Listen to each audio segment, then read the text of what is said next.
Let's talk entertainment for the final, well, penultimate day of 2021. There's a lot that's been happening inside of entertainment for 2021, and we've enjoyed it so far. Only that it's taken a really big spike recently with everybody trying to, do something to get them into your consciousness. And lately we've had a couple of, what do you call it now? What do you call those things where people are going up at each other, against each other? Battles, beef. Battle, yeah, and all this. There's Shatta Wale versus the entire Nigeria. If you guys remember, Ghanaian singer Shatta Wale, during one of his concerts, which wasn't sold out, by the way, complained that Nigerian artists are always... having with Nigerians. Yeah, exactly. Nigerians are taking over Ghana, and he's not having it. He doesn't like it, so he came out to say some very discrediting remarks about Nigerian artists. The fact, or rather, according to him, that Nigerian artists come to Ghana just to blow and be known to the rest of the world and then go back, but they don't credit Ghanaian artists. Again? Ooh, Winfrey, fuel to fire. Just asking. But it's been a big deal because everybody's been responding to that. I thought personally that that was not the best thing to have said, especially in these times where we have cases of xenophobia going on around and all of that. Yeah. I didn't like it myself, and I thought he was rather, what's the word? Rude. I don't know. It was very rude. Yeah. I think very inconsequential. I don't want to say the person, but inconsequential statements and all of that.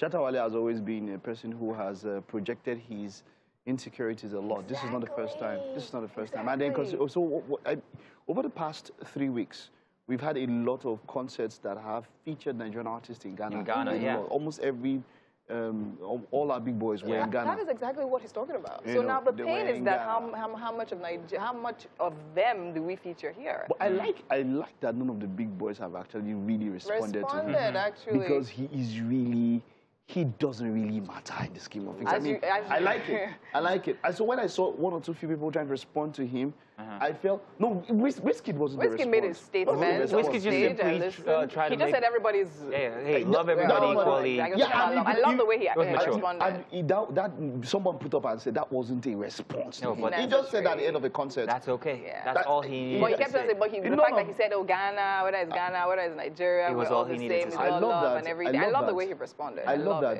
that nobody responded. Because he didn't mention Shatta Wale.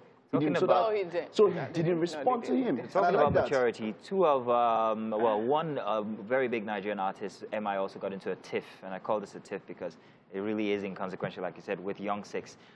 He made certain remarks inside one of his verses that kind of like alluded to certain instances of Young Six being unbrotherly.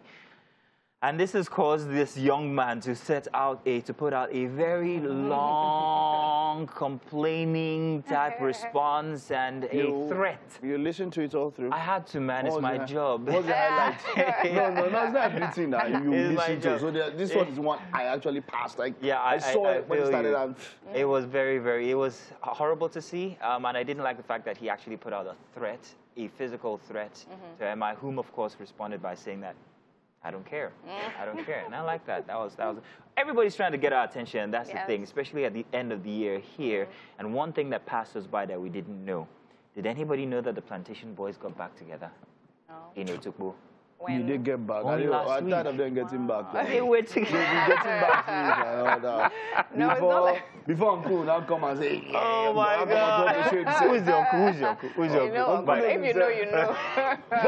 And so, I mean, come on. I saw that video where I think they were eating fish. Yeah, they were eating fish together. I think that was maybe that was a hangout. I think it was just a hangout. I mentioned that they had a Plan B album on one time, which was like maybe their first comeback there. But that was like their comeback also at one point. They've had reconciliation. It was sponsored. It was some guy in Abuja who called them back together to do an album. So it wasn't really a get together. It was monetary. It was financially motivated. That Plan B. So wait, let's be really serious. How many people go into music without being financially motivated? Well, how many? Well, I'm not saying that one was not sponsored. I am not saying and I think that's what I enjoy about it. I think it's based on the season. You know, something will happen now. Something happened now. They'll release a song. I'm about to say, this is my song from 1882. They perhaps were motivated by P Squared, who came back together, apologized to their entire fans and everything. I don't know if you took that apology I'm not sure. Like, but they need to apologize. They didn't need to apologize, but why listen, they apologizing? Who is blowing everybody? You guys so you're from that school of thought. But it's a fact now. Listen, they were best together. Yeah. Think about it, what they've done since they were apart from each other. They haven't really done that much, haven't made that much impact. So the thing is that I think they've worked very hard, but people just tend to just not care. About them individually. I think people intentionally just... That was a sensation. The sensation of them being together. They tried to push on their own. Yeah. Well,